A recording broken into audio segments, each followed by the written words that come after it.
Good afternoon everyone. How सजोश। चलो audio का video, video का ऑडियो, सब बराबर क्या दोस्त। कल मैंने आपको एक क्वेश्चन भेजा था और क्वेश्चन ये मेरा बनाया हुआ नहीं है, क्वेश्चन इंस्टीट्यूट के एग्जाम में आया हुआ है और सी इंटर का ही क्वेश्चन है और एग्जाम में आया हुआ है। तो मैं आपको एग्जाम की साइट से डाउनलोड करके बताता हूँ कैसे क्या क्वेश्चन को अप्रोच करना है। देखो, अब ऐसा मौका आ चुका है कि अब जो मैं आपको क्वेश्चन भेजूंगा तो उसमें आपको जनरली 2-3 चैप्टरों का मिक्सचर दिखेगा। एक एक चैप्टर के मिक्सचर वाले क्वेश्चन से अब ज्यादा कुछ भला हो नहीं पाएगा, तो 2-3 चैप्टर का मिक्सचर आपको जरूर दिखेगा। ठीक है, एग्जाम में कोई भी क्वेश्चन आए उसको अप्रोच कैसे करना है उसको आपको ध्यान रखना है।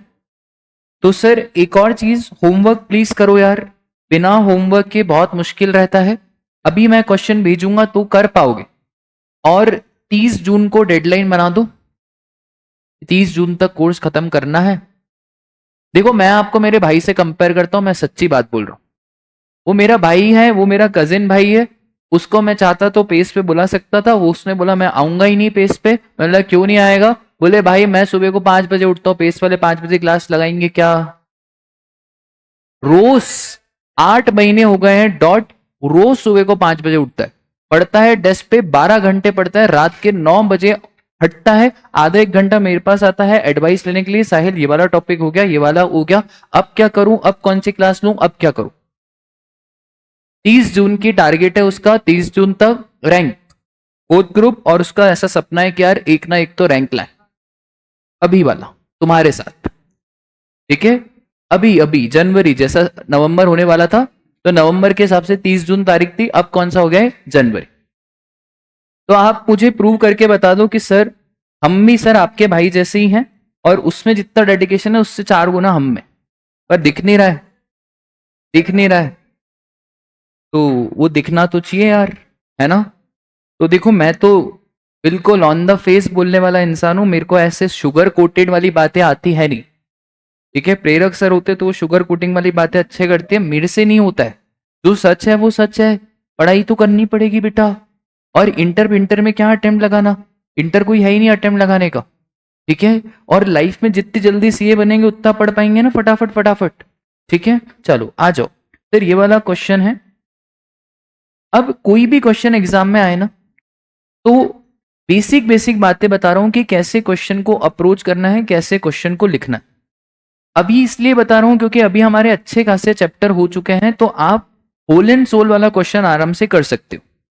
चार्ज वाला चैप्टर हो गया है, एग्जम्पशन हो गया है, सप्लाई हो गया है। ठीक है, तो होल एंड सोल क्वेश्चन कर सकते हैं। अब देखो ध्यान से, 6 नंबर का क्वेश्चन, बहुत ही बच्चों जैसा क्वेश्चन, कोई इतना टफ क्वेश्चन नहीं है। जिसने पढ़ा होगा और घर पे ट्राई करा होगा उससे बन गया होगा, इतनी तो गारंटी है। रीजन में दिक्कत आई होगी, पर आपको ये तो पता चला होगा कि एग्जेम्प्ट करना है, डैश मारना है कि रिवर्स चार्ज लगाना है। चलो, mister Jayesh, a registered supplier of Mumbai, received the following amount in respect of various activities undertaken by him during the month of October। पहली टिप याद रखना, क्वेश्चन को हमेशा हौले हौले धीरे धीरे पढ़ा जाता है, क्वेश्चन को फास्ट नहीं पढ़ा जाता। 100 में से 80 का अटेम्प्ट होगा, क्वालिटी अटेम्प्ट होगा, ज्यादा अच्छा है एज कंपेयर टू पूरे 100 का अटेम्प्ट करना।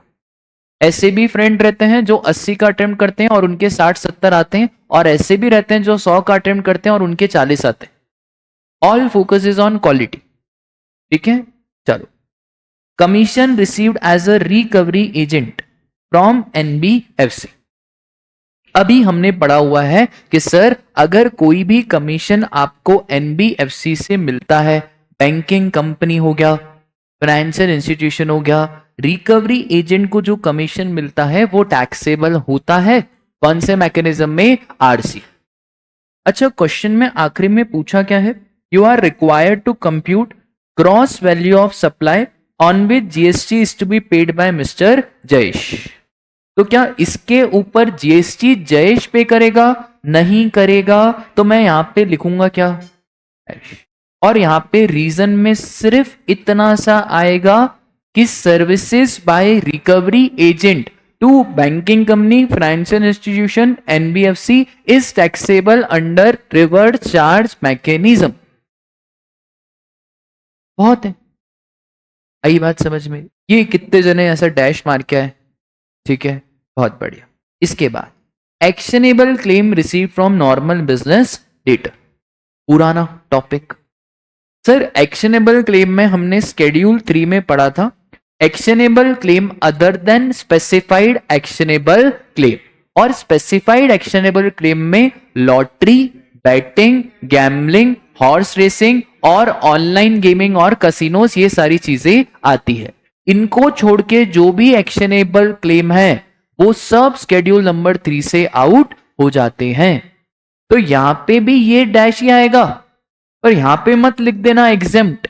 अगर किसी ने यहां पे एग्जेम्प्ट लिखा तो हो सकता है एग्जामिनर देख के पूरा गलत कर दे। तो यहां पे आप क्या लिखोगे?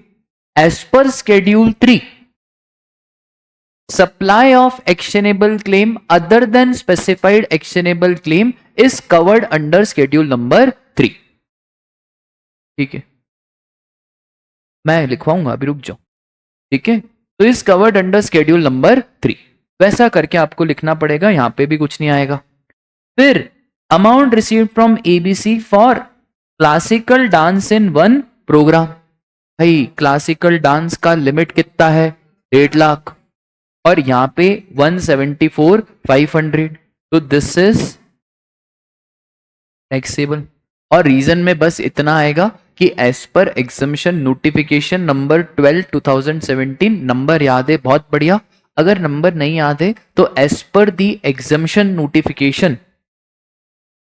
अब क्वेश्चन में से लाइन उठाओ ना, performance by any artist in dance theatre, ठीक है,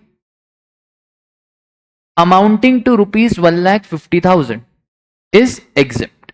एक एक दो दो लाइन का रीजन लिखना रहता है, कोई ऐसा अपने को ग्रंथ नहीं लिखना, ठीक है। उसके बाद business asset old computers given to a friend free of cost. Free of cost बोले शेड्यूल नंबर 1 चमकना चाहिए।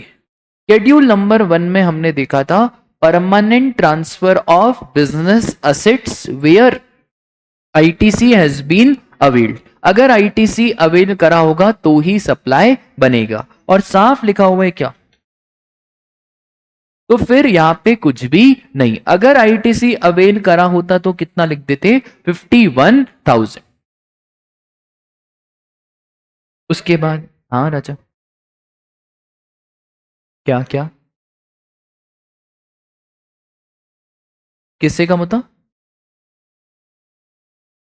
ओ हो 50,000 की लिमिट इज एम्प्लॉयर और एम्प्लॉय। ये एम्प्लॉयर और एम्प्लॉय नहीं है, ठीक है। ये कौन है राजा? Friend. Friend is not a employ.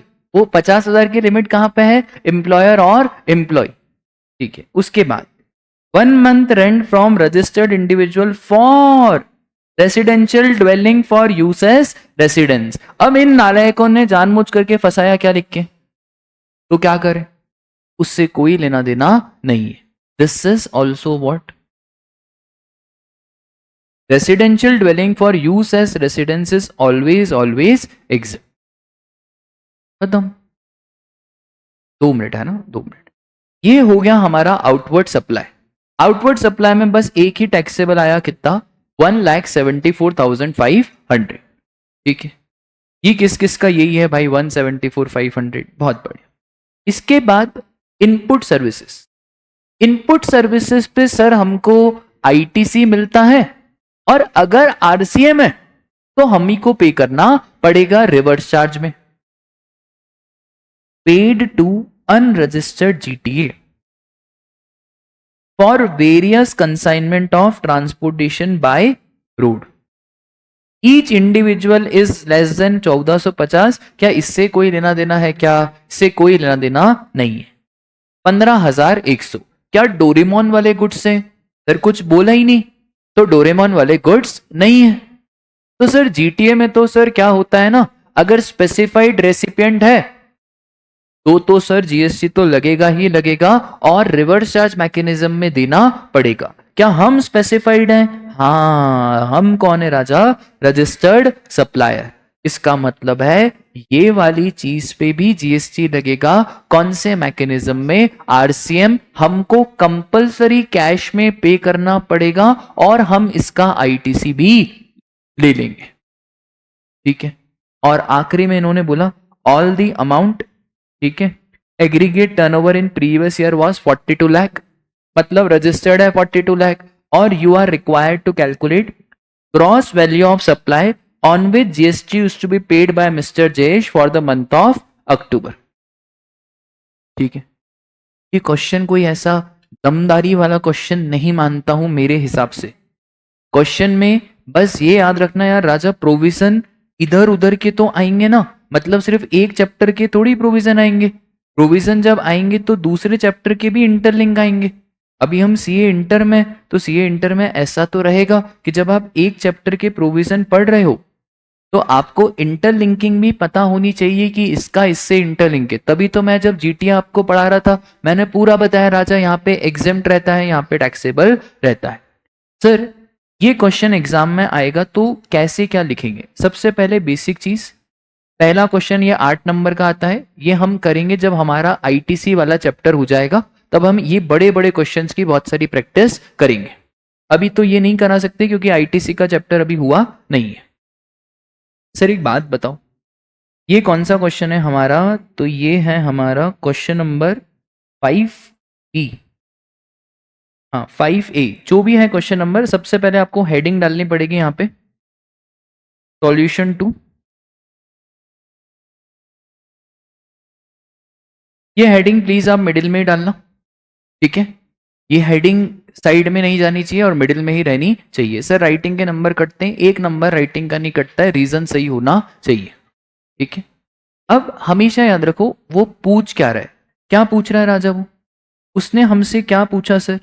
Cross value of supply. हमेशा एग्जाम में ये जरूर देखना कि उसने पूछा क्या है। क्या पूछा है? Cross value of supply for the month of अक्टूबर। तो यहां पे हेडिंग में आप पता है क्या लिखोगे? हेडिंग में आप लिखोगे ग्रॉस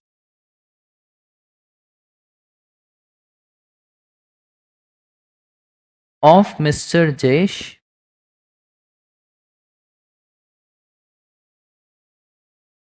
फॉर मंथ ऑफ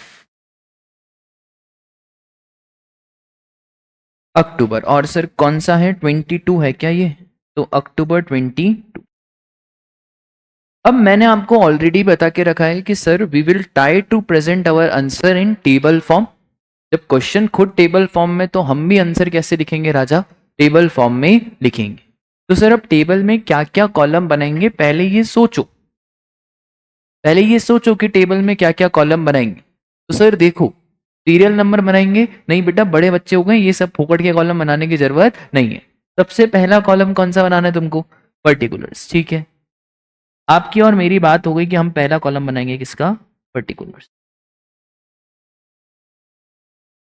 फिर पर्टिकुलर्स के बाद जो हम दूसरा कॉलम बनाएंगे वो बनाएंगे हम वैल्यू ऑफ।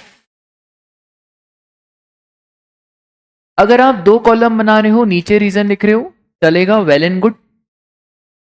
या तो एक तीसरा कॉलम बना दो, काय का? रीजन का।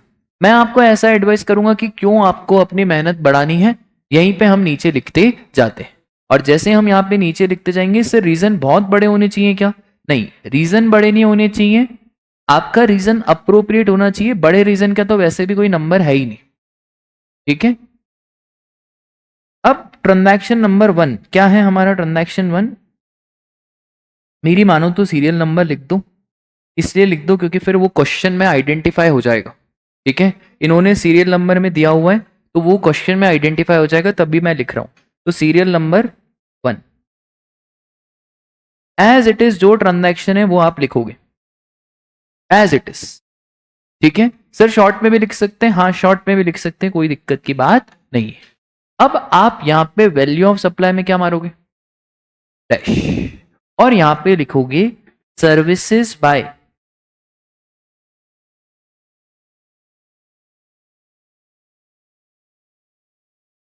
Recovery agent to bank financial institution and NBFC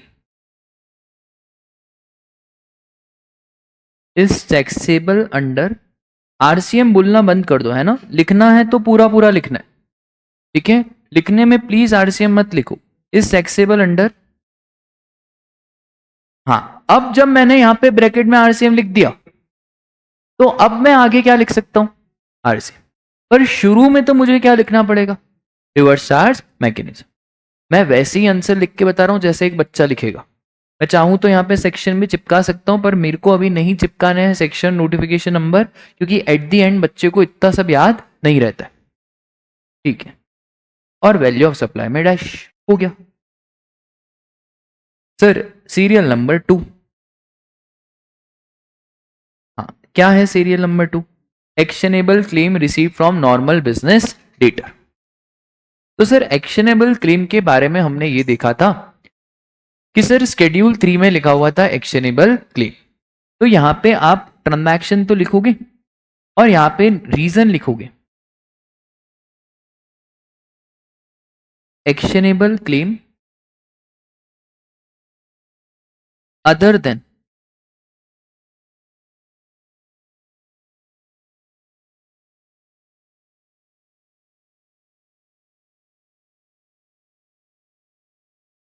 अब यहीं पे ब्रैकेट में लिख दो, कहां वापस से नीचे लिखने की जरूरत, क्या मैं यहीं पे लिख रहा हूं ब्रैकेट में, हाँ राजा यहीं पे ब्रैकेट में लिख रहा हूं, वापस से नीचे थोड़ी लिखेंगे कि sir specified actionable claim means yes, तो यहीं पे actionable claim other than specified actionable claim that is क्या क्या था यार, lottery, betting, gambling, online money gaming, horse racing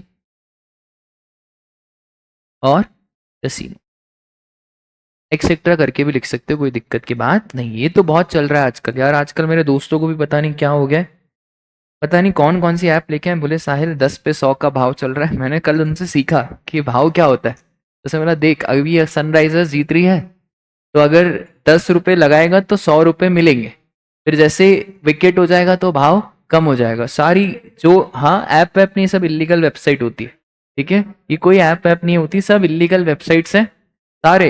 in fact 2-3 students ने मेरे से पैसे लिए, सर 4,000 रुपए लो 2 दिन बाद देते हैं, मैंने दे भी दिए उनको, फिर उन्होंने लगाए पैसे, बोला भाई क्या चल रहा है, ठीक है। Is covered under, is covered under क्या, स्केड्यूल 3, अरे ड्रीम 11 तो बच्चे खेलते हैं, चलो। Actionable claim other than specified actionable claim is covered under schedule 3 and thus, क्या नाम था इसका, हाँ, and thus amount receive from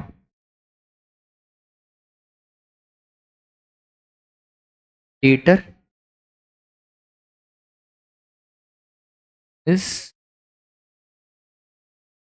not a supply. ये याद रखना कि आजकल एक और आप नया ट्रेंड चला है डब्बा बनाने का, ठीक है, देखो अंडरलाइन में भी वो देखते नहीं है, क्या बना दो आप, डब्बा बना दो, डब्बा बनाओगे तो कम से कम वो देखेगा तो सही, इधर भी डैश ही आएगा, पर इधर रीजन क्या है, नॉट अ सप्लाई। अगर किसी ने यहां पे एग्जेम्प्ट लिखा तो फिर तो पूरा ही गलत हो जाएगा, ठीक है। सेकेंड हो गया, थर्ड, थर्ड हमारा क्या है राजा, क्लासिकल डांस परफॉर्मेंस। अब यहां पे सिर्फ आपको ये लिखना है,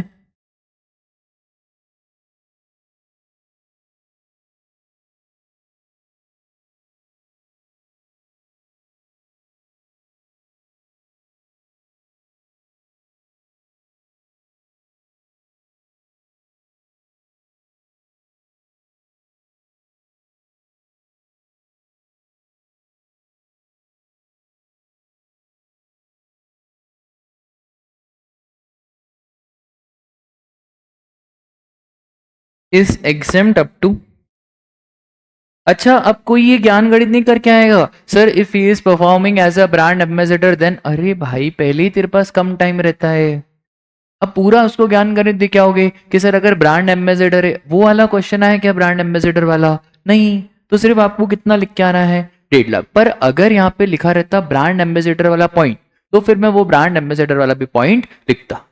ठीक है, और सर ये जो 1.5 लाख है इसको या तो डब्बा बना दो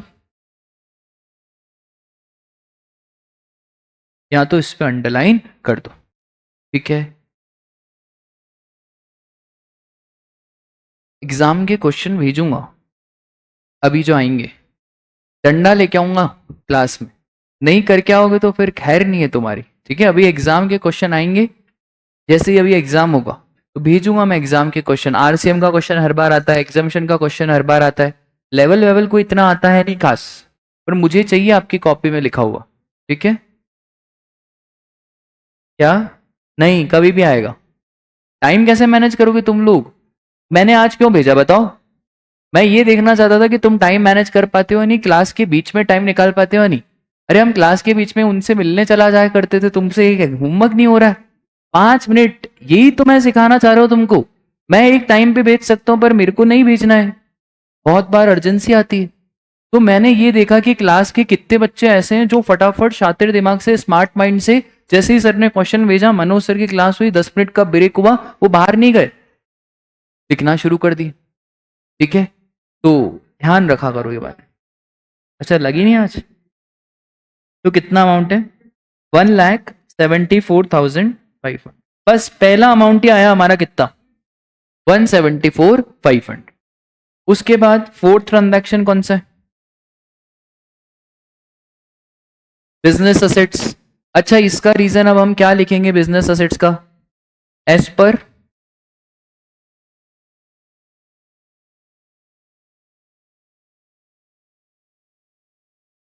परमानेंट ट्रांसफर ऑफ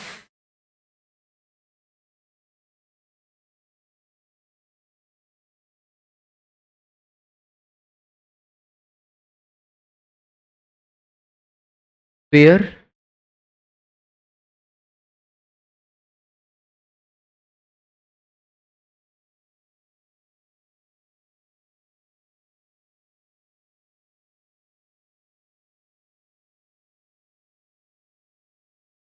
क्या तुम लोग मेरे को देख के ही सीखोगे?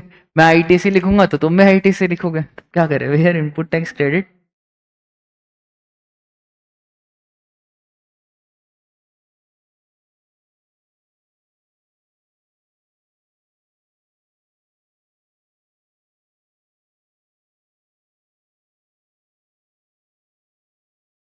ये एक वर्ड है अच्छा सा, आप चाहो तो लिख सकते हो, है ना, रेंट अमाउंट चाहो तो लिख सकते हो, सब्जेक्ट टू। ठीक है, वर्ड है एक अच्छा सा, आप चाहो तो लिख सकते हो, नहीं चाहो तो मत लिखो। ठीक है,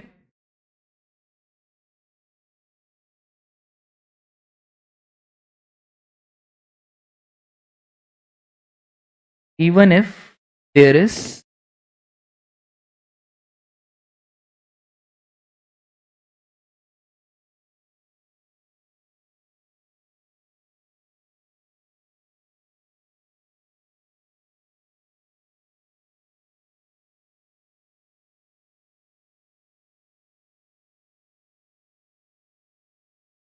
इन given case ITC has not been availed,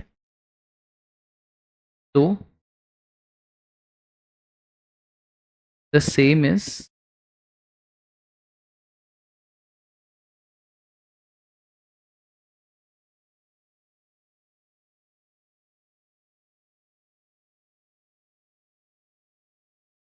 online वाले बच्चे शातिर आए ही नहीं क्लास, होमवर्क भेजा भी नहीं।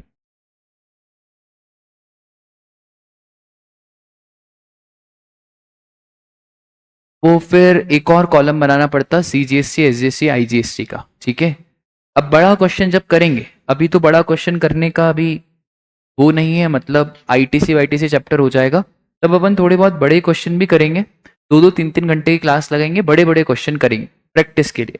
फिर वैल्यू ऑफ सप्लाई में एक और कॉलम बनता है सीजीएसटी का, और फिर आईजीएसटी का। ठीक है, अभी रुक जाओ, अभी वो आएंगे ना जब बड़े क्वेश्चन 8-8 मार्क्स के, तब हम वाले क्वेश्चन करेंगे, ठीक है। 6 नंबर।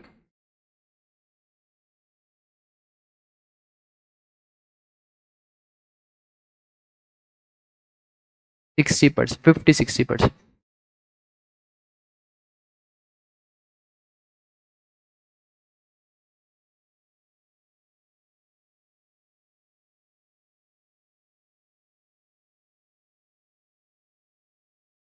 अच्छा, ऐसा कह रहे हो कि टैक्सेबल का रीजन नहीं लिखे?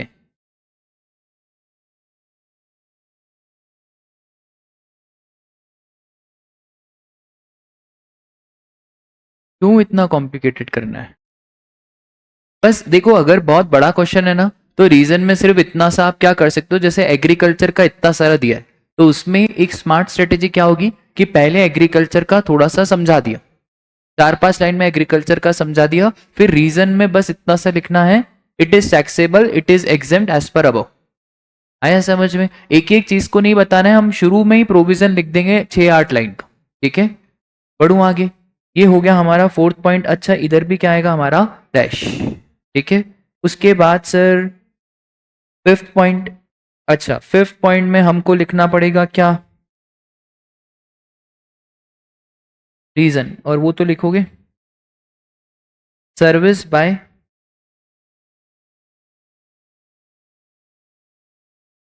Renting of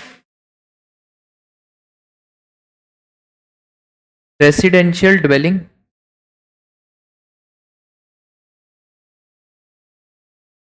for residential use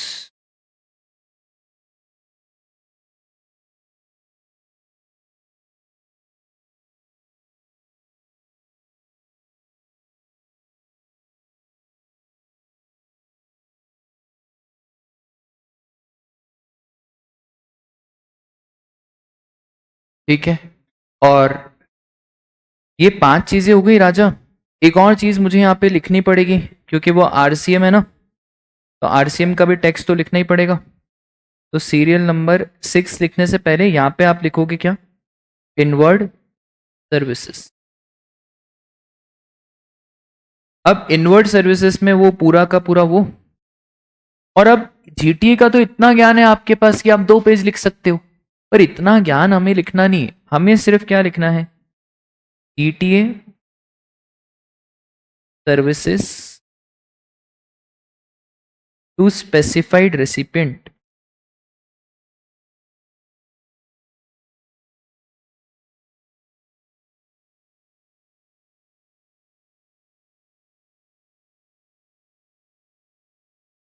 is taxable under reverse charge mechanism. And क्या नाम है इसका? मिस्टर रजिस्टर्ड पर्सन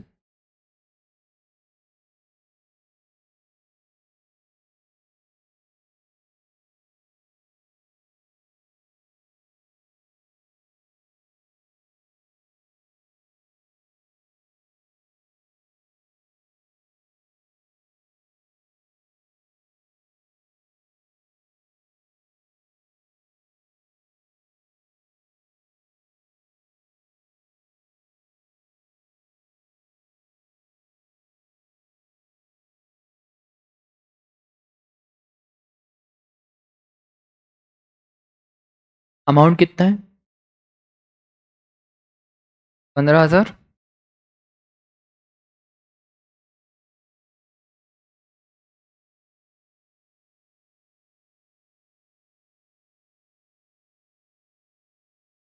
और टोटल मार दो, कितना क्या आ रहा है भाई? 18।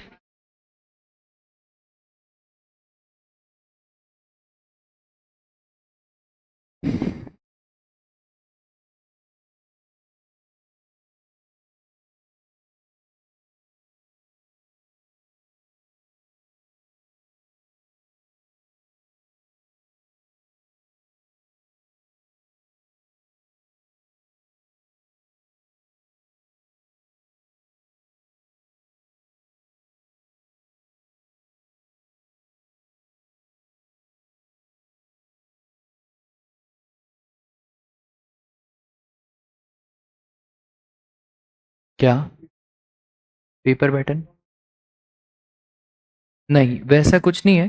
जब आगे जाके होगा तो मैं एक एबीसी कैटेगरी की लिस्ट भेज दूंगा।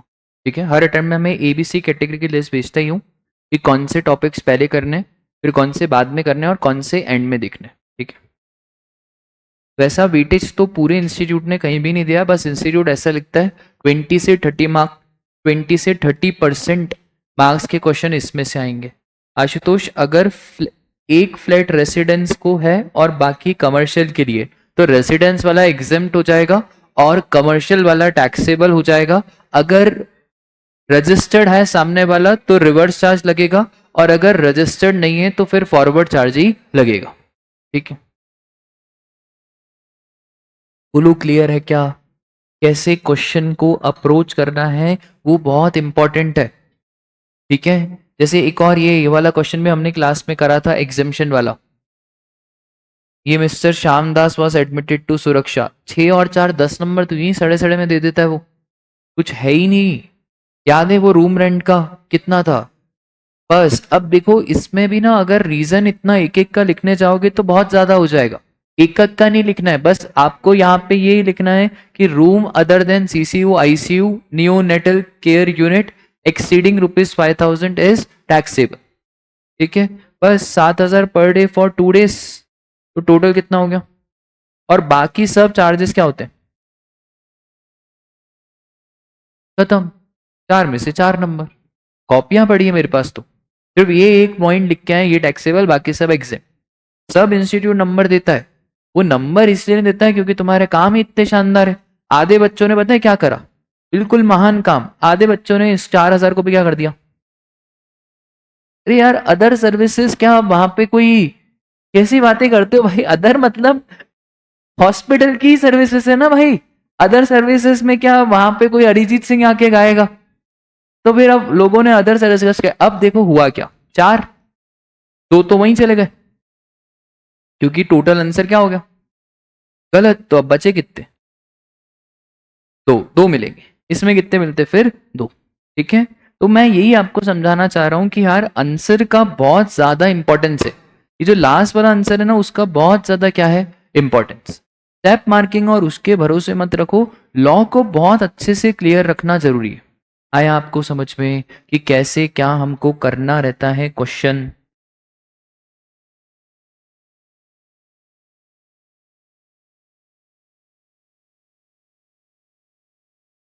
यार पेपर उठाया है तो चलो ये 8 नंबर के क्वेश्चन के कुछ कुछ पॉइंट करवा देता हूँ।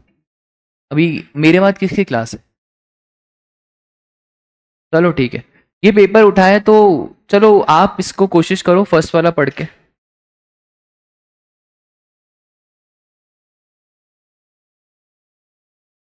आपसे बन जाएगा, ये मेरी गारंटी है। ठीक है, बस पहले मुझे बताना कि क्या क्लिक कर रहा है, कौन सा चीज क्लिक कर रही है। पूरा पढ़ो, ढंग से पढ़ो।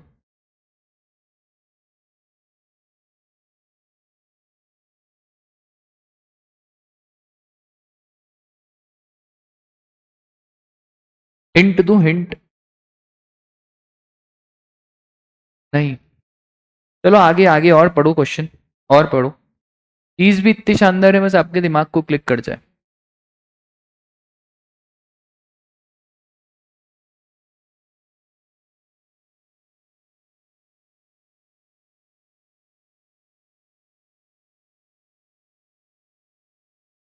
तीसरे से तो क्लिक हो ही जाना चाहिए।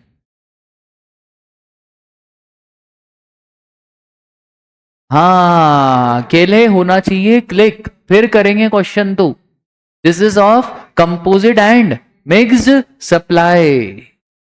याद करो वो दिन जब मैं आपको बताता था कि 2 चीजें होती थी जीएसटी में, एक होता था कंपोजिट सप्लाई, एक होता था मिक्स्ड सप्लाई। और कंपोजिट सप्लाई का कैसा क्या रहता था ना कि सर अगर बंडल बना के दिया है, 1 आइटम जो प्रिंसिपल आइटम है उसके हिसाब से जीएसटी का रेट लगता था। और मिक्स में ऐसा रहता था कि सर बंडल तो बनाया हुआ है पर मिक्स में ऐसा कोई प्रिंसिपल आइटम नहीं है, तो जो हाईएस्ट रेट होता था उसके हिसाब से जीएसटी लगता था। और एक और चीज मैंने वहीं पे बताई थी कि अगर सब अलग अलग आइटम लिखे हुए और सबका रेट भी अलग अलग बताया हुआ है, तो नाइदर कंपोजिट नॉर फिक्स। ठीक है, तो पहले क्लिक होना चाहिए कि क्वेश्चन किसका है, कंपोजिट और मिक्स्ड का। अब करते हैं ना यार क्वेश्चन, क्वेश्चन कोई इतने भारी भारी क्वेश्चन थोड़ी है, और क्वेश्चन कुछ भी आ सकता है। क्वेश्चन ऐसा नहीं है कि इसी में से क्वेश्चन आएगा, क्वेश्चन कहीं से भी आ सकता है, वो डिपेंड करेगा आपके माइंड पे। अरे आप खुद यहाँ पे भगवान से भी पढ़ लोगे ना, तो अल्टीमेटली क्वेश्चन तो कहीं से भी आ सकता है। और पूरे इंडिया में कंपोजिट और मिक्स सप्लाई वही पढ़ा रहे हैं जो मैं पढ़ा रहा हूं। अल्टीमेटली बस आपका क्या क्लिक करना चाहिए, वही तो मैं चाह रहा हूं। ठीक है, जैसे अभी क्लिक कर गया कुछ बच्चों का, बहुत बढ़िया। चलो आ जाओ। Jeeno enterprises a partnership firm is a regular person. क्यों, एक और स्कीम होती है क्या, कौन सी वाली, कंपोजिशन। तो ये कौन सा वाला है, मतलब नॉर्मल स्कीम है। ठीक है, registered in Guwahati Assam and is engage in supply of AC and accessories as well as AC repairing services. ठीक है, पहला इंट्रा स्टेट सप्लाई। सर ये तो समझ में आ रहा है, इंट्रा है तो सीजीएसटी और एसजीएसटी लगेगा। ठीक है, of air conditioner to customers in Assam, freight is separately charge in the invoice. अरे जब फ्रेट सेपरेटली चार्ज करा है तो क्या ये कंपोजिट और मिक्स में आएगा कि ये तो सर अलग अलग आएगा, तो ये अलग और ये अलग। और सर जीएसटी का रेट, अरे दिया होगा ये नीचे, गुड्स का रेट ये रहा। कितना रेट है भाई एयर कंडीशनर का, 6% और 6%, और फ्रेट का भी रेट कितना है, 6% और 6%। ठीक है, बोलो पहला पॉइंट क्लियर हो गया। ठीक है, second, intra state supply of repairing services. ठीक है, wherein apart from charging the service charge, cost of parts spare provided to customer is also charged and consideration for the same is separately mentioned in the invoice. Neither composite nor mix. अब देखो question बनाने वाले को 3 line में से question बनाया है, कितनी लाइन में से, 3, और वो 3 लाइन में बस यही लिखा हुआ है कि अगर सेपरेट दिया हुआ है तो this is neither composite nor mix, उसको इंडिविजुअली ट्रीट करा जाएगा। पर बच्चे कंफ्यूज होते हैं, बच्चे क्या करते हैं, कुछ कुछ बच्चे इन दोनों को जोड़ देते हैं 5 लाख और फिर बोलते हैं कि देखो जो गुड्स का रेट है उसके हिसाब से लगाओ। तो क्या ये कंपोजिट मिक्स में आया, अभी तक नहीं आया, इसमें भी ये अलग और पार्ट्स अलग। आया समझ में। Third, in order to enhance their sale, चाह रहे हैं वो क्या करना, सेल को बढ़ाना, बढ़ाओ भाई बढ़ाओ। And to clear the stock of old model, Geno Enterprises made combo offer to customer. देखते हैं भाई क्या कॉम्बो है। पहला, if a customer purchases an AC along with stabiliser, the same is offered at a combo price of, composite और mix है ना। आजकल एसी के साथ स्टेबलाइजर आते हैं। अरे कब आते हैं एसी के साथ स्टेबलाइजर, स्टेबलाइजर अलग होता है, एसी अलग होता है। कौन सी एसी के साथ स्टेबलाइजर आता है, पूछो प्रेरक से, प्रेरक सर एसी के साथ क्या स्टेबलाइजर आता है, हम लेते हैं क्या एसी के साथ, कब स्टेबलाइजर आता है। अरे शॉपिंग वॉपिंग करो यार, तुम्हारी मम्मी का नंबर दो, मैं बोलूं तुमको कहीं शॉपिंग वॉपिंग करवाओ यार। AC along with what, this is not composite, this is mixed. अच्छा मिक्स में रेट कौन सा लगता है, हाईएस्ट, तो एसी और स्टेबलाइजर में मुझे बताओ कौन सा रेट है हाईएस्ट। हाँ, और स्टेबलाइजर इंट्रा है या इंटर है, कुछ दिया क्या इन्होंने, तो रुक जाओ रुक जाओ रुक जाओ, ये लिया ना, दिया है ना इंटर। अच्छा कितने एसी बेचे, दूसरी गलती जो बच्चे करते हैं 10 को देखते ही नहीं है, वो पता है क्या करते हैं, 20,000 और फिर 18%, 9% 18% आईजीएसटी लगा देते हैं। 20,000 इंटू वॉट, कितना, 2 लाख, और 2 लाख का कितना, 18%। क्वेश्चन ऐसे कोई दम वाले नहीं है, क्वेश्चन बड़ा बनाने से क्वेश्चन कोई दमदार नहीं बन जाता है। क्वेश्चन वही है, कंपोजिट और मिक्स सप्लाई। अब जिसको याद हो वो 4th वाला पढ़े, देखिए किसको याद है। हमने तो पढ़ा था कि ये एयरपोर्ट वाले, ये जो आसाम वासाम, ये तो एग्जेम्प्ट होता है। हाँ, अभी अभी चमका ना आपको। आपकी क्या दिक्कत है ना, आपका पुराना पुराना थोड़ा रहता है, अभी सप्लाई बहुत पुराना हो गया, तो वो थोड़ा सा ग्रास्प गायब हो रहा है। एग्जामिनेशन अभी नया नया पढ़ा है तो है, चार्ट्स के भी क्वेश्चन 7-8 दिन तक पूछूंगा तो है। फिर 10, अच्छा ये पढ़ाया था ऐसा सर ने, ऐसा पढ़ाया था, कंपोजिट था, मिक्स ऐसा पढ़ा। हाँ हाँ हाँ, ये थोड़ा इसको थोड़ा है ना, ध्यान रखो बेटा, बहुत सारे सब्जेक्ट है, ध्यान रखना पड़ेगा, बार बार रिवाइज करना पड़ेगा, कुछ भी बात बार बार रिवीजन वीडियो देखते जाओ तो चीजें दिमाग में रहती रहेगी। ठीक है, तो ये कौन सी क्लास है रे? तो बिजनेस क्लास है, तभी क्या, पर यही इकोनॉमी क्लास होता तो फिर एग्जेम्प्ट होता। ठीक है, कोई दम वाला है क्वेश्चन? नहीं भाई, कोई दम वाला नहीं है। तो business class for intra state travel. अच्छा ये परचेज है, तो परचेज है, इसका मतलब हमको क्या मिलेगा? ठीक है, वो आईटीसी वाले चैप्टर में हम देखेंगे। बस हो गया क्वेश्चन, कुछ था ही नहीं क्वेश्चन में। मैं बताऊंगा, अभी इसको ऐसा समझो, ये बस मैंने आपको ऐसा ओवरव्यू कराया कि कैसे 8 नंबर का क्वेश्चन आता है। अभी तो हम 8 नंबर के क्वेश्चन पे पहुंचे नहीं है, आईटीसी वाला चैप्टर होगा ना, तब हम ये वाले 8 नंबर के कुछ कुछ क्वेश्चंस मैं आपको कराऊंगा। ठीक है, अभी हमने नहीं करा, अभी तो आप ऐसे समझो, मैंने बताया कि एग्जाम में आपका क्वेश्चन कैसे आते हैं, कोई टफ टफ क्वेश्चन नहीं आते। ये 8 नंबर के क्वेश्चन हम करेंगे, अभी नहीं, आईटीसी चैप्टर होने दो, पर फिर मुझे सब समझाना पड़ेगा ना कि कैसे सट ऑफ होता है, क्या होता है, तब करेंगे। ठीक है, हाँ राजा। इसमें पहले वाला पॉइंट की बात कर रहे हैं, क्या क्या नहीं पता चल रहा है?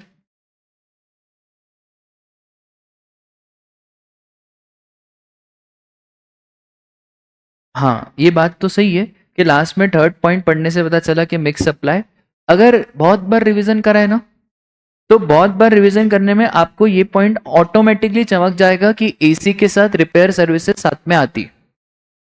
और जब भी कंपोजिट मिक्स का है ना, तो एक क्वेश्चन अपने क्वेश्चन बैंक में भी है जहां पे बार बार वो बोलता है कि सेपरेटली चार्ज करें, सेपरेटली चार्ज करें।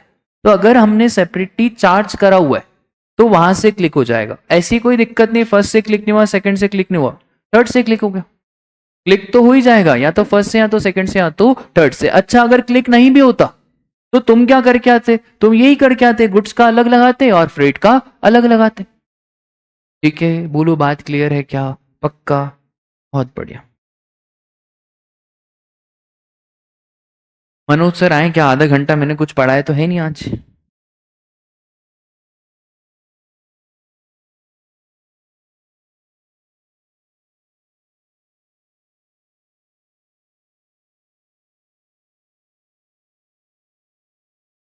होमवर्क लिखो तो ये होमवर्क लिख के आओ तो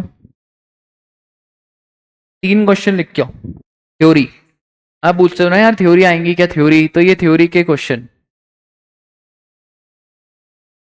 पहला, who are not eligible to opt for composition scheme for goods, याद है? ठीक है। दूसरा, GTA services to unregistered including unregistered casual are exempt from GST by virtue of entry 21A, discuss the validity of above statement. पूरा आपको GTA समझाना पड़ेगा कि अनरजिस्टर्ड पर्सन के केस में एग्जेम्प्ट रहता है, डोरेमोन वाले गुड्स एग्जेम्प्ट रहते हैं, पूरा क्या समझाना पड़ेगा जीटीए। बहुत ज्यादा बड़ा मत समझाना क्योंकि 5 नंबर में 2 क्वेश्चन है। ठीक है, और फिर ये बच्चों जैसा क्वेश्चन है जो पूरे इंडिया ने करा था, list out the activities which are specified under schedule number 3। ठीक है, खुश हो गए थे बच्चे, खुश हो गए थे, बोले यार सर क्या सड़ा सा पेपर आया था। ठीक है, याद है शेड्यूल 3? भूल गए? हाँ हाश।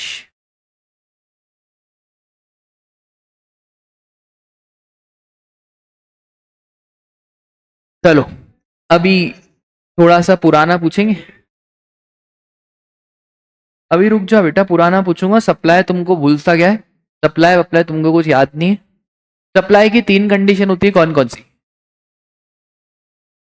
हाँ, एक्टिविटी और बिजनेस और कंसिडरेशन। ठीक है, एबीसी टेस्ट पास होगी तो हमारा सप्लाई बनेगा। ठीक है, सप्लाई में एक सर्कुलर था, सर्कुलर में ऐसा था कि यह होमवर्क नहीं करके आया, तो मैंने इसको बहुत मारा, अब इसको इतना मारा कि भाई अब मैं क्या बताऊं, ठीक है। फिर मैंने, इसने बोला कि यार सर अब मैं क्या करूं, मैं होमवर्क नहीं कर रहा हूं, मैं अच्छा नहीं पढ़ता हूं। मैंने बोला एक काम करो, साईं बाबा में दान करो और उनको बोलो बेंच बनाए, उस बेंच पे लिखें कि कृपया करके सब बच्चों से अनुरोध है क्या करें, होमवर्क करें, ठीक है, और तुम्हारा नाम भी लिखें। कोई टैक्सेबल नहीं बोलेगा, कोई एग्जाम नहीं बोलेगा, आप बोलोगे कि ये सप्लाई में कंसिडरेशन ही नहीं है, क्योंकि सिर्फ उसका नाम लिखना is not a valid consideration. तीन चीजें थी sir, purpose is philanthropic, payment has a character of a gift और डोनेशन, और it is not aimed at advertisement, ठीक है, और given to the charitable trust.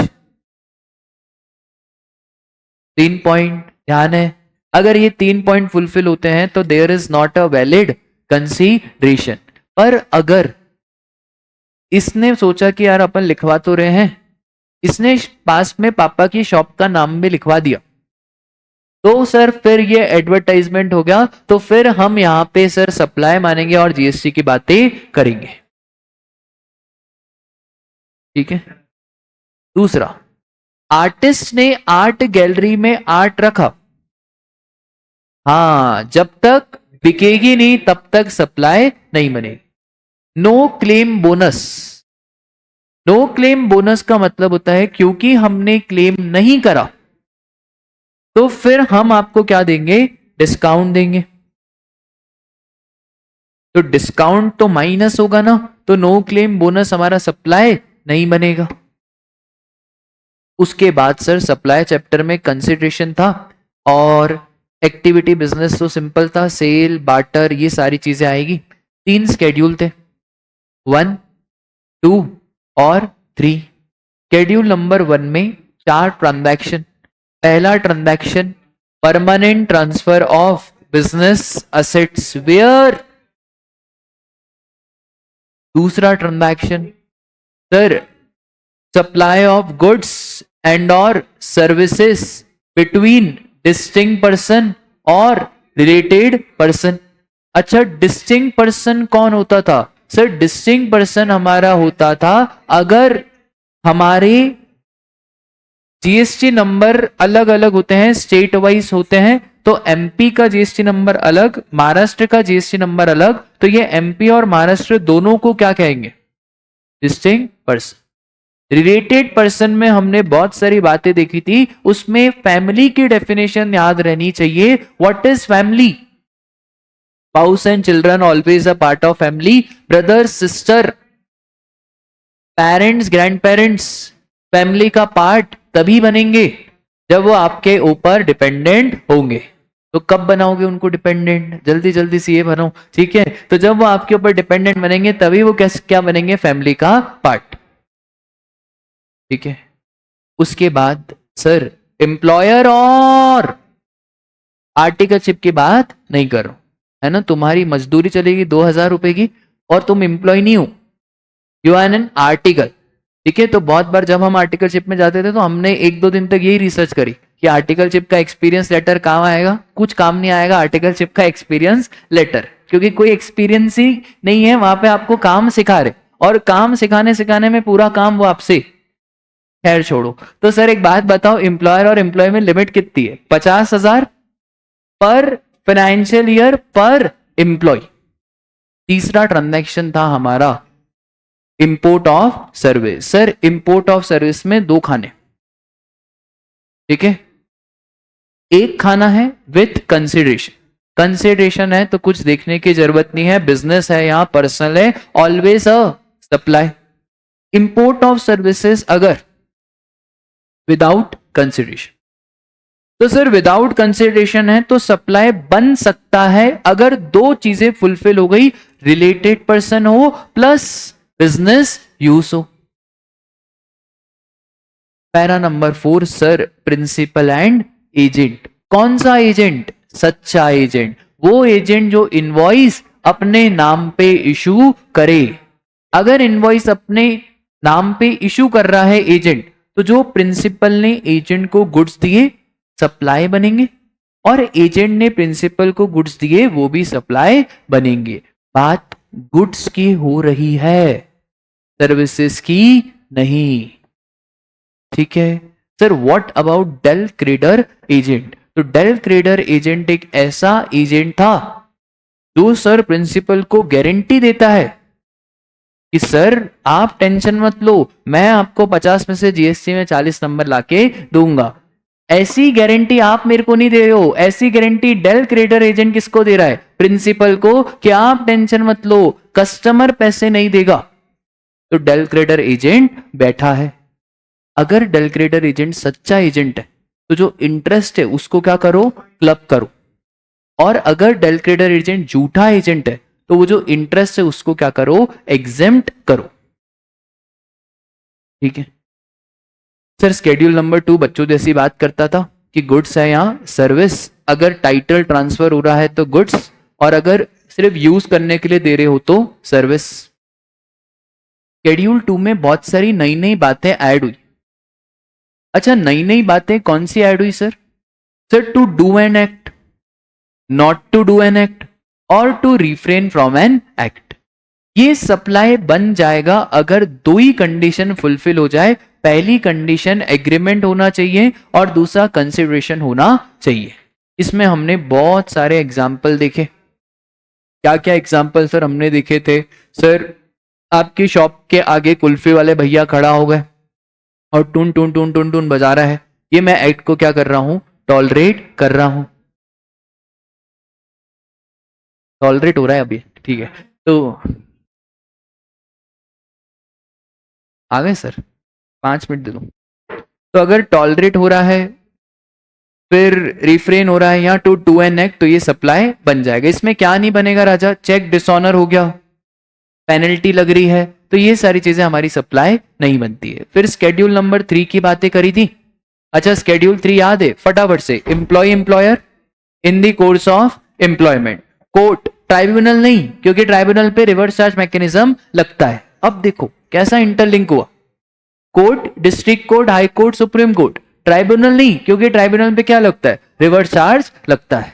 ठीक है, उसके बाद sir member of parliament, member of legislature. अच्छा, फिर director, independent director of a government body, क्योंकि प्राइवेट बॉडी के डायरेक्टर पे क्या लगता है? ऐसी तो पढ़ते हैं इंटरलिंक करके। अब आपको दिमाग चलेगा, हाँ सर वहां पे भी पढ़ा था, अब इसकी तार से तार जुड़ रही। अब वहीं पे बता देता कि भाई गवर्नमेंट को ऐसा, प्राइवेट को ऐसा, तो फिर ऊपर से जाता। अब आरसीएम भी पढ़ लिया, तो अब जब रिवीजन होता है तो पूरा होता है कि देखो यहाँ पे अगर डायरेक्टर गवर्नमेंट बॉडी का है तो सप्लाई ही नहीं है, पर डायरेक्टर प्राइवेट बॉडी का है, डायरेक्टर कैपेसिटी में सर्विसेज दे रहा है, तो रिवर्स चार्ज मैकेनिज्म लगेगा। Sir, funeral, burial, crematorium including transportation of deceased, तो वहां पे भी हमारा सप्लाई नहीं बनेगा। और actionable claim other than specified actionable claim, दो बातें थी, कंपोजिट और मिक्स्ड सप्लाई। कंपोजिट सप्लाई में प्रिंसिपल सप्लाई होनी चाहिए एक, नेचुरली बंडल हो, एसी और स्टेबलाइजर साथ में नहीं मिलते हैं, भले चाहिए तो मनोज सर से आप पूछ लेना। T stands for what? 2 और मोर टैक्सेबल सप्लाई। तो कंपोजिट सप्लाई में रेट लगेगा प्रिंसिपल सप्लाई के हिसाब से। मिक्स सप्लाई, एसी और स्टेबलाइजर, इसमें रेट लगेगा हमारा हाईएस्ट। सर बहुत दिन हो गए बुक नहीं आई, हाँ तो जो बुक वाले भैया हैं वो कौन सी सर्विसेज दे रहे हैं? प्रिंटिंग की सर्विसेज दे रहे हैं। कॉपीराइट देना पड़ता है, सब कुछ देना पड़ता है, कागज भी लगा रहा है, प्रिंटिंग की सर्विसेज भी दे रहा है। तो यहाँ पे इंपॉर्टेंट क्या है? प्रिंट। पर अभी साहिल सर की जैसे ही शादी होगी तो कार्ड बनवाएंगे। अब कार्ड में printing is not important, card में वो भारीपन इज इंपॉर्टेंट, क्योंकि कार्ड 10 रुपए का भी आता है, 1 रुपए का भी आता है, कंट्रोल पी करके वर्ड में बनाने वाला, और कार्ड 1000 रुपए का भी आता है। ये डिपेंड करता है उस कार्ड के ऊपर। तो यहाँ पे कार्ड के केस में वो सर्विसेज है कि कागज है? सर वहां पे वो पेपर कार्डबोर्ड है। ठीक है, बोलो क्लास डन है क्या? चलो आज के लिए बस इतना ही, मिलते हैं कल।